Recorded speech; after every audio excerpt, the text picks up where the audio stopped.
అందరికీ నమస్కారం. ఈరోజు మనం జరుపుకుంటున్న గురు పూజోత్సవం మహత్తరమైన ఉత్సవం. గురువు స్థానం మన సంస్కృతిలో అత్యున్నతమైనది. గురుబ్రహ్మ గురు విష్ణు గురుర్దేవో మహేశ్వర గురు సాక్షాత్ పరబ్రహ్మ తస్మై శ్రీ గురవే నమః అని వేదవాక్యం చెబుతుంది. గురువు అంటే సాక్షాత్తు త్రిమూర్తుల రూపం. గురువు అజ్ఞానాంధకారాన్ని తొలగించి జ్ఞానజ్యోతి వెలిగిస్తాడు. తల్లిదండ్రులు మనకు శరీరాన్ని ఇస్తారు, కానీ గురువే మనకు విలువైన జ్ఞానాన్ని అందించి మన జీవితానికి దిశను చూపిస్తాడు. అందుకే శాస్త్రాలు గురువును దైవ స్వరూపం అని పేర్కొన్నాయి. గురు పూజోత్సవం అనేది కేవలం గురువును గౌరవించడం మాత్రమే కాదు, ఆయన ద్వారా ప్రసాదించేటటువంటి జ్ఞానం, విజ్ఞానం, సద్గుణాలను ఆరాధించడం. ఈరోజు మనమందరం గురువుల పట్ల కృతజ్ఞతాభావంతో తలవంచి నమస్కరిస్తాము. ఈ ఉత్సవం మనకు వినమ్రతను, సేవాభావాన్ని, కృతజ్ఞతను నేర్పుతుంది.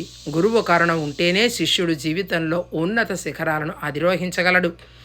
అందువల్ల మనందరం ఈ గురు పూజోత్సవం సందర్భంలో గురువులను గౌరవించి వారి బోధనలను ఆచరించాలి. అదే వారికి మనం ఇచ్చే నిజమైన నివాళి. ధన్యవాదాలు.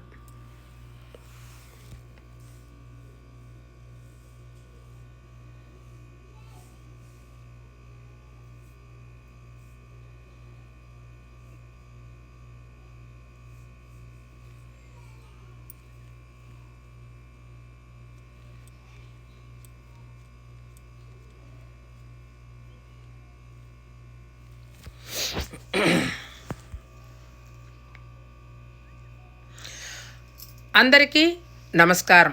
ఈరోజు మనం జరుపుకుంటున్న గురు పూజోత్సవం మహత్తరమైన ఉత్సవం.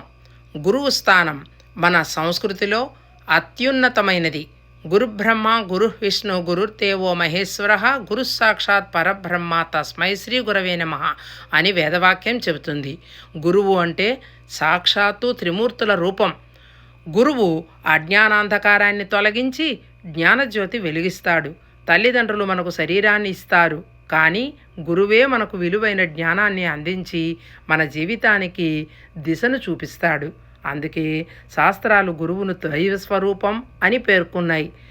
గురు పూజోత్సవం అనేది కేవలం గురువును గౌరవించడం మాత్రమే కాదు, ఆయన ద్వారా ప్రసాదించే జ్ఞానం, విజ్ఞానం, సద్గుణాలను ఆరాధించడం.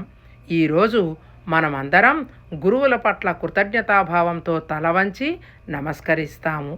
ఈ ఉత్సవం మనకు వినమ్రతను, సేవాభావాన్ని, కృతజ్ఞతను నేర్పుతుంది. గురువు కరుణ ఉంటేనే శిష్యుడు జీవితంలో ఉన్నత శిఖరాలను అధిరోహించగలడు.